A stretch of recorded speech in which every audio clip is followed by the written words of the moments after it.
हर्क साम्पाङ यो देशको प्रधानमन्त्री भएको दिन, त्यो दिन आउला नआउला त्यो फाल्टो कुरा हो, विदेशी ऋण लिँदैन। मसँग त्यो भिजन छ, त्यसै आछु म यो लाइनमा, चलाएर देखाउँछु म सरकार।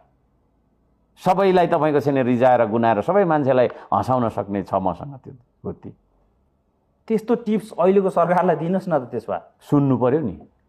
मैले अहिलेसम्म होइन तपाईँको छैन फेरि कतिवटा तपाईँको छैन होइन पत्र उहाँहरूलाई दिएको छु, कतिवटा सुझाव दिएको छु, शिक्षादेखि कृषिदेखि लिएर उद्योगदेखि लिएर होइन सारा तपाईँको सामाजिक तपाईँको सांस्कृतिक आर्थिक सरसल्लाहहरू कति दिइरहेको छु। यो नीति तथा कार्यक्रमको लागि पनि रातभरि तपाईँको छैन के अरे हेरेर सुझावहरू लिएर राखेको कुरा। सरकार यो सरकारले नराम्रो काम कहाँ गरिरहेछ भने विदेशी ऋण लिन्छ है, त्यो विदेशी ऋण कहाँ प्रयोग गर्ने भन्ने कुरा हामीलाई भन्नु पर्दैन, छलफलमा ल्याउनु पर्दैन, उहाँहरू आफैले तिर्ने हो। भोलि सुनसरी 1 जहाँबाट म निर्वाचित भएर आएँ, सुनसरी 1 को जनताले तिर्दैन त्यो विदेशी ऋण है, केमा प्रयोग गर्ने, कता के छैन।